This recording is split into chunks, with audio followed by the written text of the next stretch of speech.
하나님 말씀은 사도행전 13장 13절에서부터 23절까지 보겠습니다.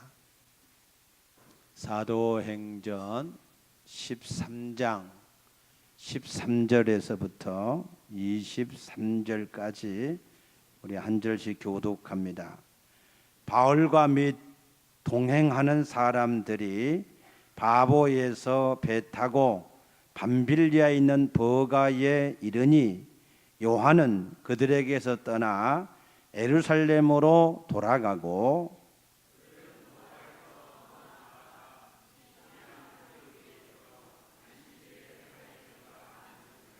율법과 선지자의 글을 읽은 후에 회당장들이 사람을 보내어 물어 이르되 형제들아, 만일 백성을 권할 말이 있거든 말하라 하니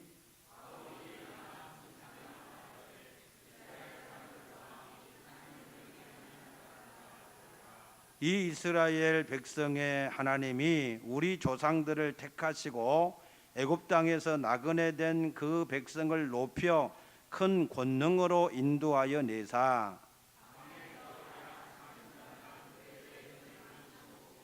가나안 땅 7 족속을 멸하사 그 땅을 기업으로 주시기까지 약 450년가니라. 그 후에 그들이 왕을 구하거늘 하나님이 베냐민 지파 사람 기스의 아들 사울을 40년간 주셨다가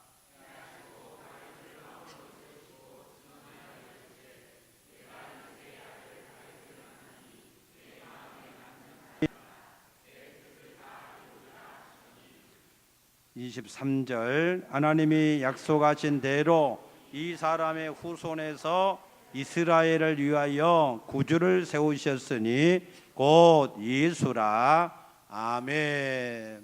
할렐루야. 오늘도 우리 주의 새 은혜로 충만하게 되기를 축복합니다. 예수님 때문에 여러분의 모든 근심과 두려움과 염려가 이 시간에 해결되어질 수 있기를 축복합니다. 정체성, 아이덴티티라고 하는 것은 존재의 본질을 규명하는 고유한 실체로서의 성질이다 그랬습니다. 다시 말해서 정체성은 그 사람이 무엇을 하려고 하는가 하는 것을 나타내는 일이다라고 말씀했습니다. 그래서 이 정체성이라고 하는 것이 여러 가지 모든 것 가운데 있지만 그러나 통상적으로 정체성을 말할 때는 우리 사람의 정체성을 말할 때 쓰는 말입니다. 그래서 우리가 살아갈 때에 어떤 일을 할 것인가, 나는 무엇을 할 것인가, 나는 무엇을 하는 사람으로 사람들에게 인식이 되고 있는가 하는 것이 그것이 중요한 것입니다. 어떤 한 필자가 자기에게 상담을 한 사람에 대한 이야기를 소개했습니다. 수능을 며칠 앞둔 그런 시점에서 자기 지인으로부터 상담을 하나 받았는데 그 지인의 아들이 수능을 며칠 앞둔 이 시점에서 수능을 보지 않고 대학을 가지 않겠다는 겁니다. 그래서 그 부모가 왜 대학을 가지 않으려고 하는지 물어보니까 자기는 만화가가 되겠다는 거예요. 그래서 부모가 아니 그래도 대학은 가서 그래서 만화 공부를 할 수도 있으니까 대학을 가라고 그러니까 그 아들은 나는 문화생의 길을 걷겠다라고 하며 끝까지 대학을 가지 않았습니다. 그래서 그 필자가 그 지인에게 수능이 끝나고 나서 어떻게 되었는가 물어봤습니다.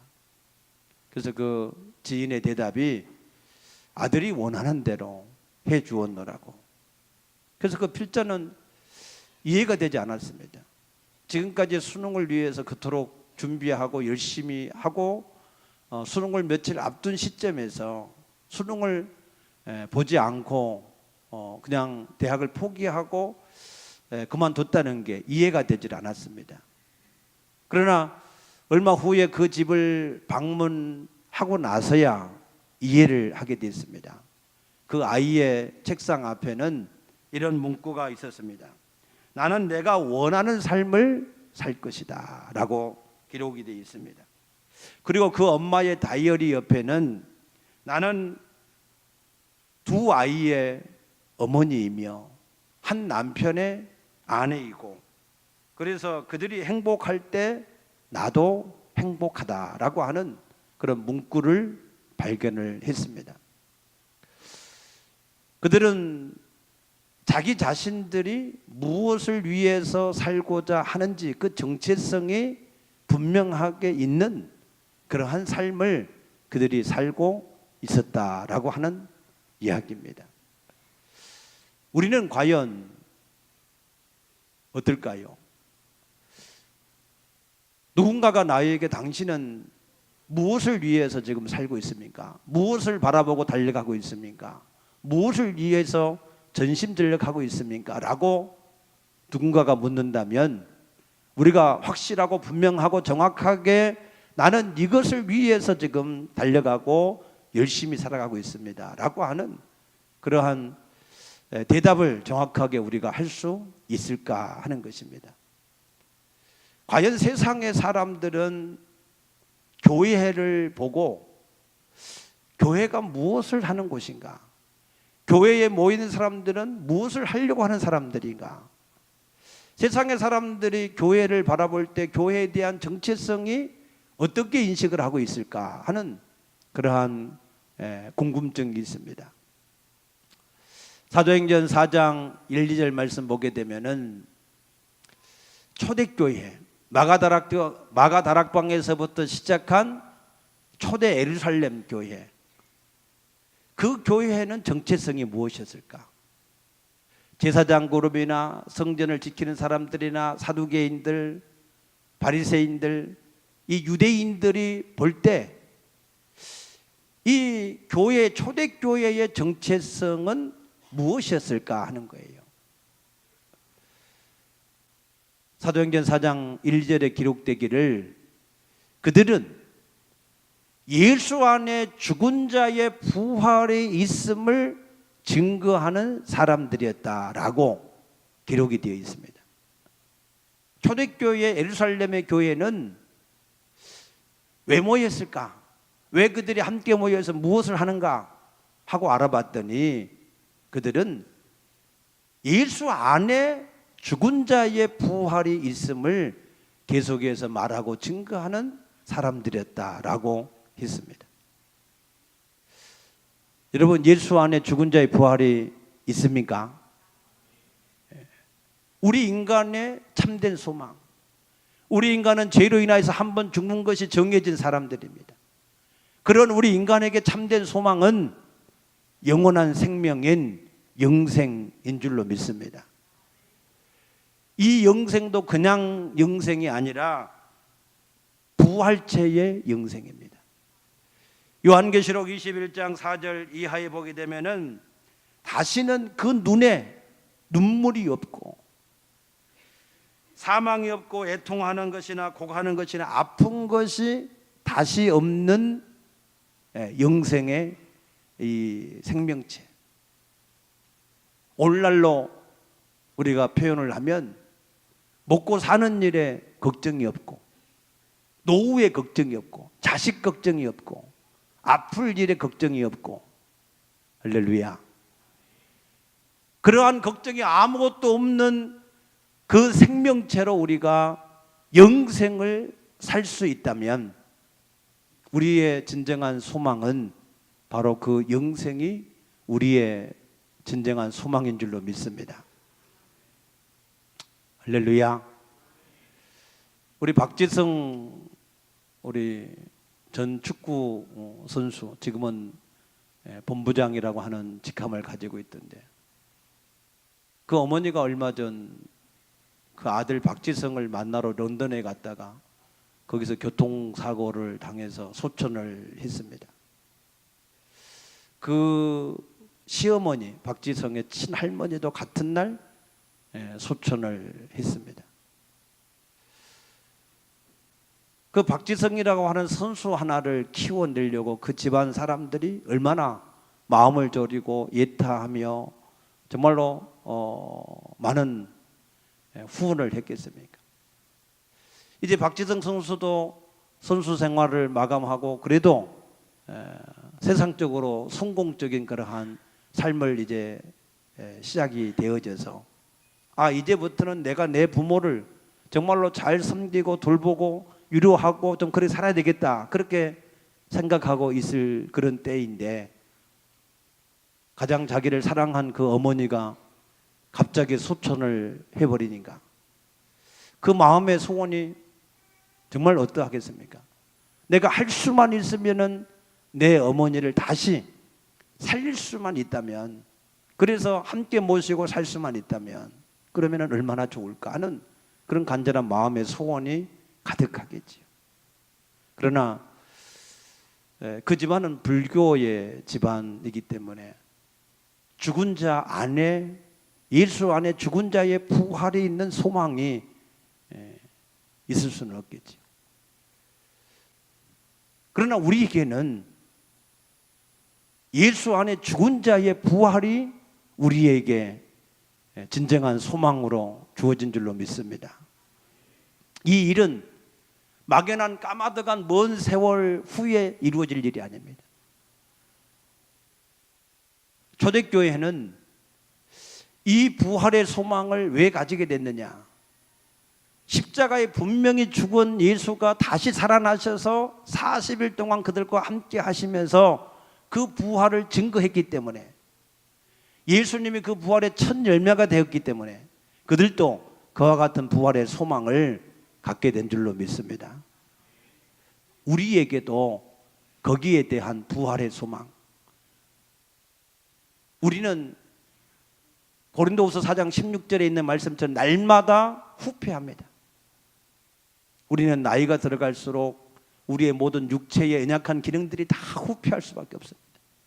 그러나 우리가 그 속에서 더 큰 소망을 가지는 것은 그 예수 안에서 죽은 자의 부활에 대한 소망이 있기 때문에 우리가 진정한 소망을 우리가 갖게 되는 줄로 믿습니다. 이 소망에 우리 모두에게 함께 하시기를 축복합니다. 이 소망에 넘쳐나기를 축복합니다.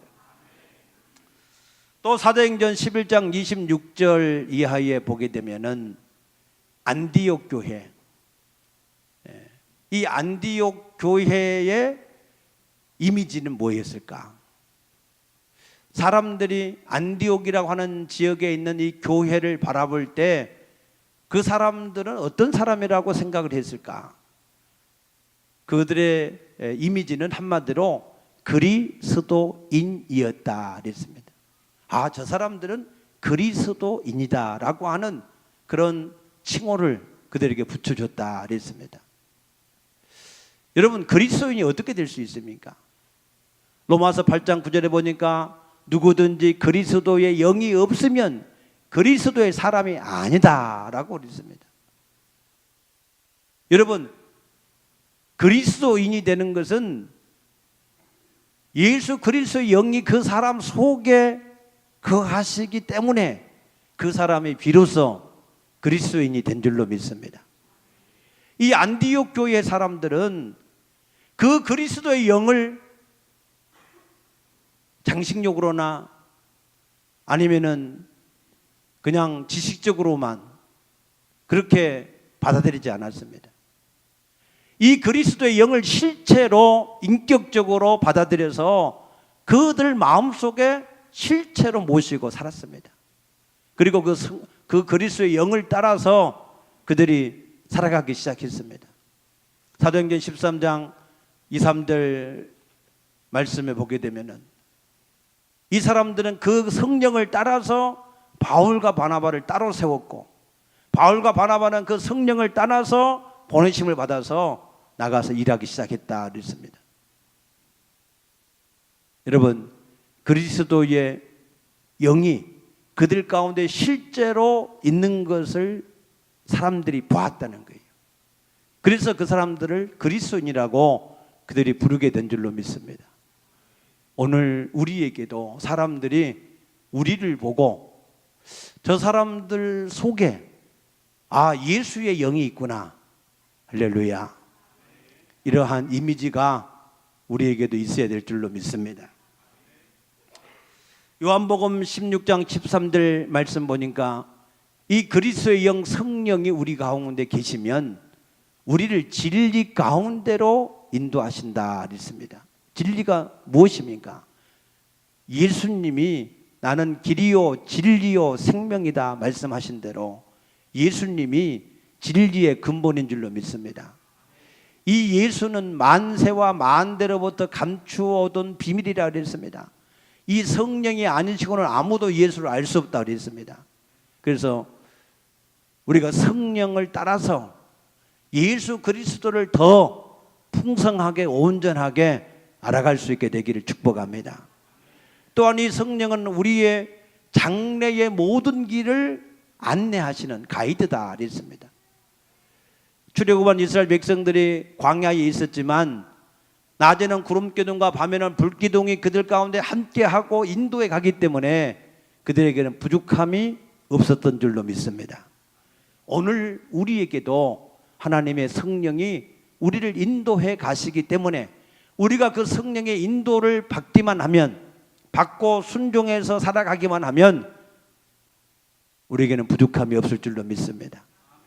우리 생각에는 이렇게 하면 안 되고 저렇게 하면 안 되고 거기는 뭐가 부족하고 뭐가 문제가 있고 그런 염려가 있지만, 그러나 주님께서 먼저 가서 역사하시고 우리 장애물을 제거하시고 필요한 것들을 예비하시면 우리는 모든 삶에 부족함이 없게 될 줄로 믿으시기 바랍니다. 그러면은 과연 우리 교회, 우리 동행교회는 사람들이 무엇이라고 알고 있을까? 저 동행교회는 뭐 하는 사람들이 모여 있는 곳일까? 거기에 모여 있는 사람들은 무엇을 하려고 하는 것일까? 어떤 이미지가 세상 사람들이 우리를 보고 가지고 있는 이미지일까 하는 그런 생각을 이 시간에 같이 한번 해보자는 겁니다. 이 잠옷을 들래요? 잠옷실 사람이 아무도 없나요?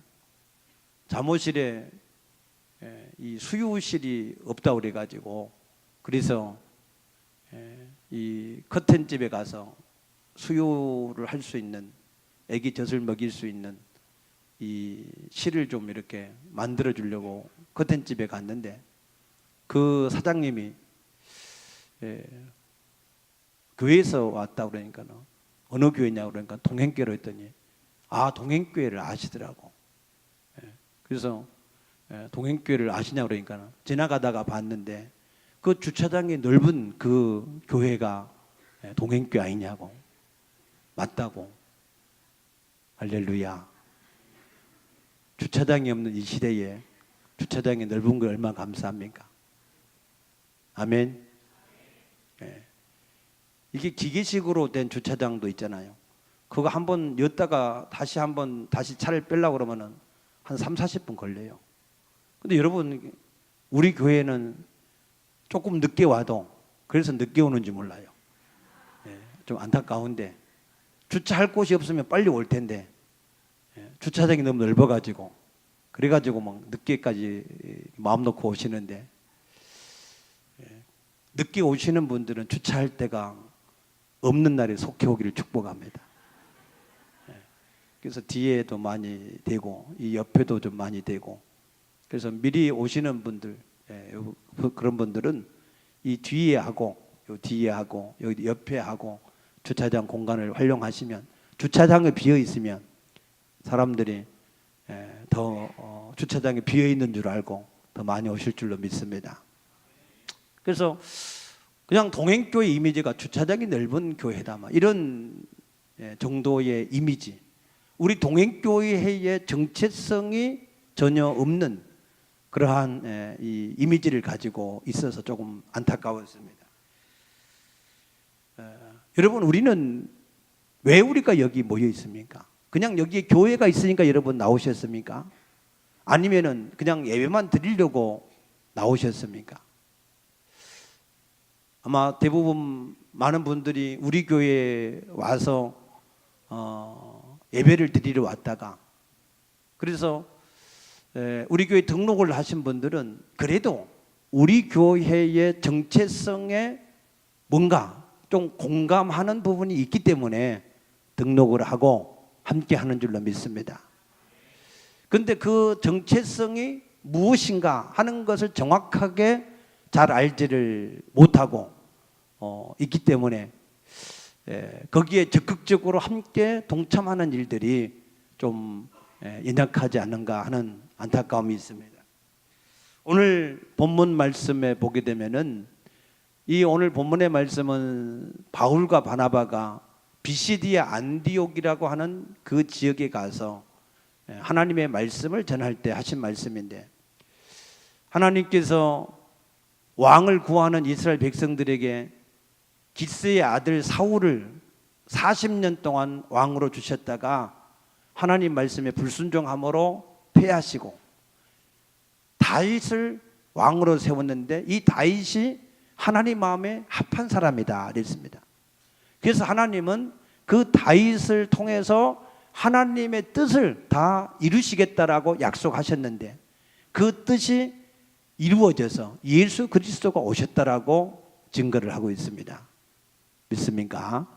그래서 저는 이 말씀을 읽으면서 맞다, 우리가 이 땅에 존재하는 것은 하나님의 뜻을 이루는 통로가 되기 위해서 우리가 존재를 해야 되는구나. 아멘입니까?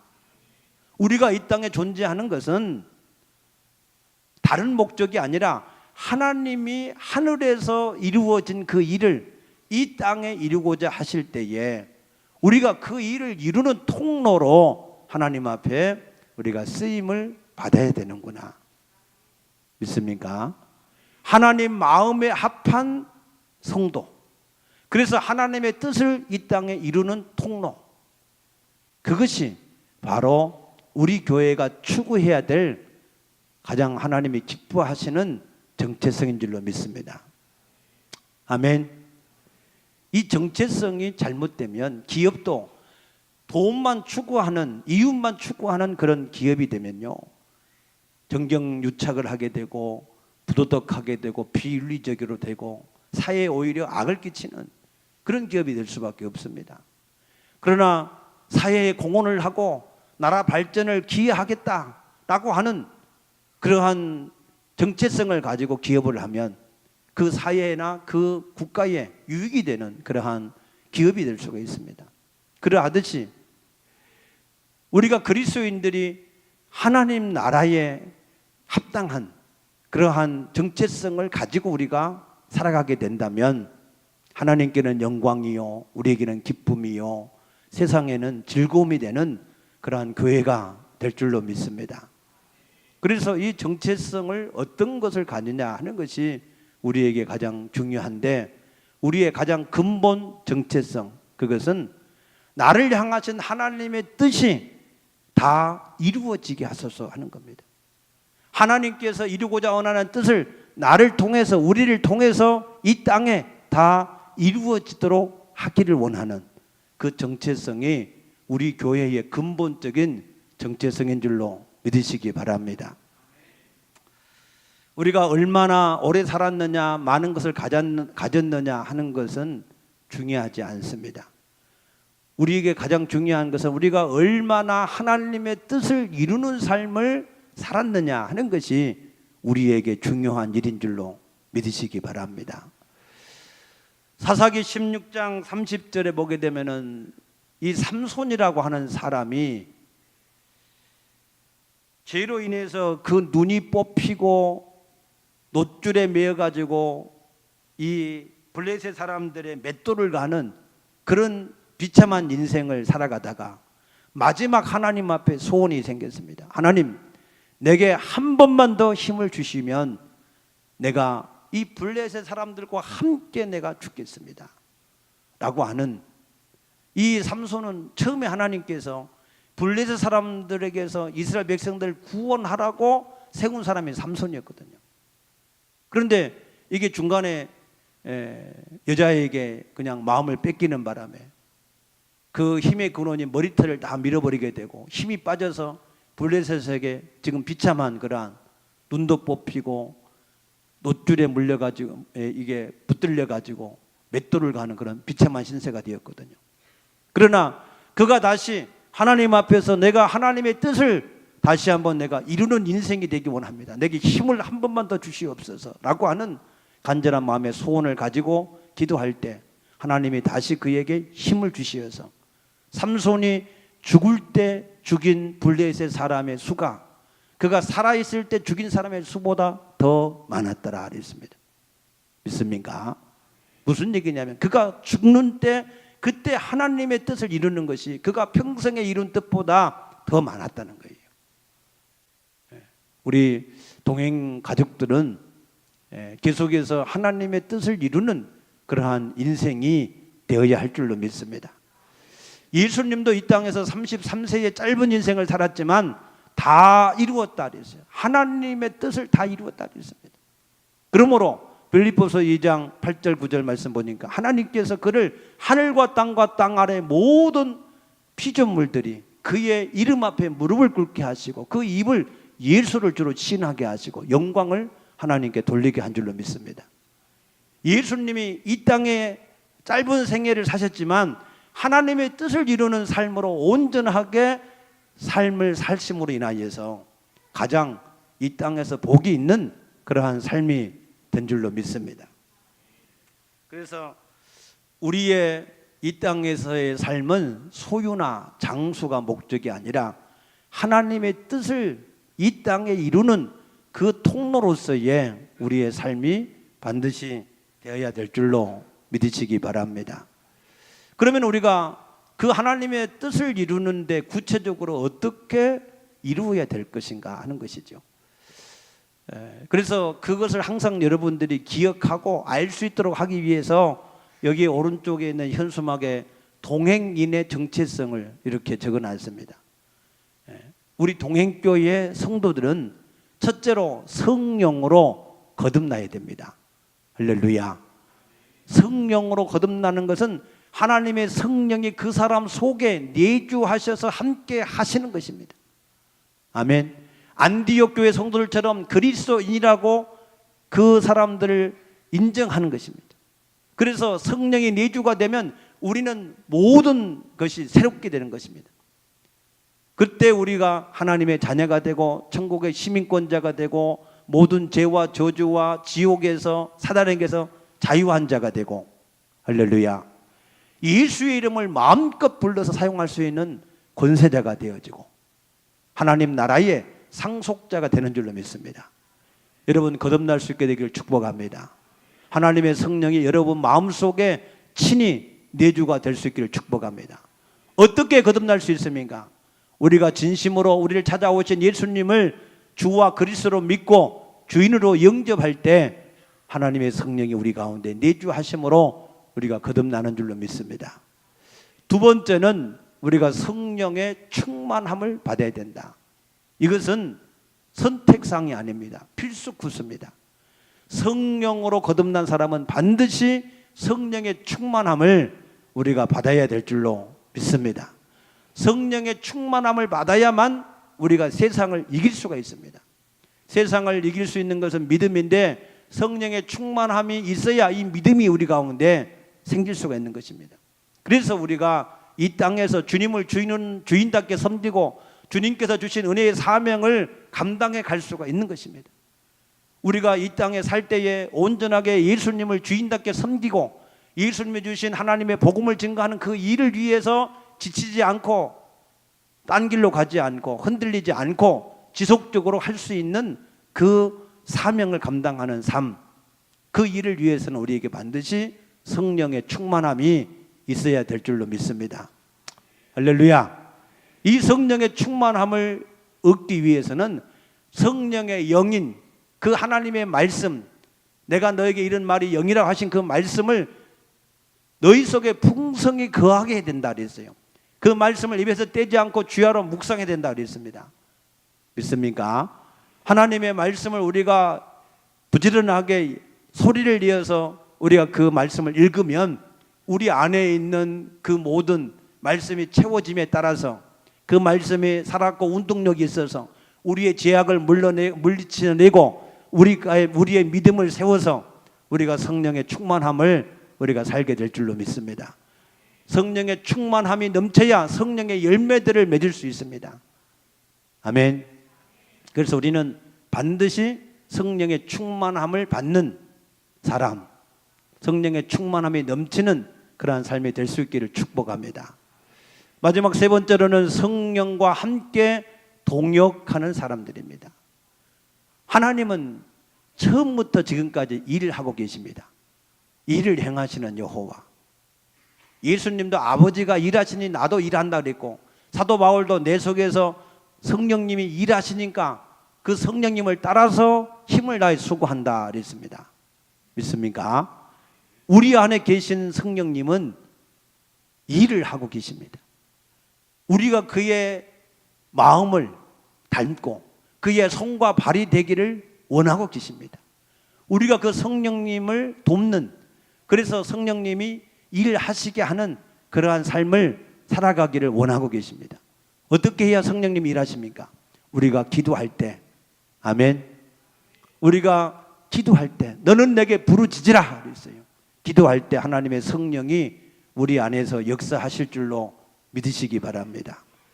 그래서 우리는 성령으로 거듭나서 성령의 충만함을 받고 성령과 함께 동역하는 그러한 삶을 살아가서, 그래서 이 지역을 복음화하고 우리나라와 민족을 살리고 1040의 비전을 성취해 가는 그러한 사람들, 그것이 우리 교회의 정체성이 되어야 될 줄로 믿습니다. 할렐루야. 예. 그래서 동행교회 사람들은 뭐 하는 사람들이냐? 저 사람들은 왜 저기 모여 있느냐? 저 사람들이 모여서 뭘 하려고 하는 것이냐? 그럴 때에 사람들이 동행교회는 성령으로 거듭난 사람이다. 하나님의 영이 그들 가운데 함께한 사람들이다. 성령의 충만함을 받은 사람들이다.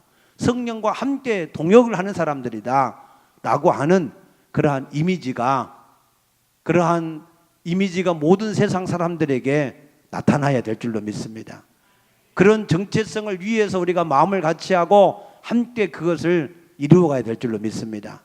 그럴 때에 하나님께서 우리를 통하여서 이 시대에 하나님이 하늘에서 이루기를 원하시는 그 뜻을 지금 우리를 통해서 이 땅에 지속적으로 이루어가게 하실 줄로 믿습니다. 아멘. 그래서 여러분 거기에 대한 확신을 가지고 그러한 정체성이 분명한 그러한 동행인의 삶을 살 수 있게 되기를 축복합니다.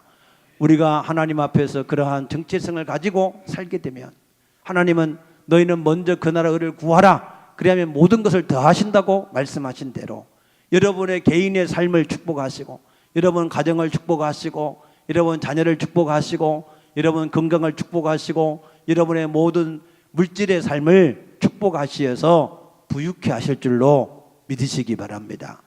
그래서 우리가 무엇보다도 이 교회의 정체성을 우리가 바르게 알고 그 일을 함께 이루어가기 위하여서 마음을 같이 하고 함께하는 그런 우리 모든 성도가 되어질 수 있기를 축복합니다. 기도하겠습니다. 사랑의 주님, 감사합니다. 우리가 왜 이곳에 모여 있는지, 우리가 무엇을 하려고 하는지, 하나님 이것을 우리 각자 모두가 알 수 있도록 도와주시옵소서. 우리가 진실로 하나님이 이루기를 원하는 그 뜻을 이 땅에 이루는 통로로 쓰여지기를 소원합니다. 우리로 하여금 성령으로 거듭나서 성령의 충만을 받고 성령과 함께 동역할 수 있는 그러한 삶이 되어지게 하여 주시옵소서. 그것을 비전으로 삼고 꿈으로 우리가 바라보면서 그것을 이루기를 원하는 그러한 우리 모든 성도들이 다 되어지게 하여 주시옵소서. 감사하며 예수님 이름으로 간절히 축복하며 기도드리옵나이다. 아멘.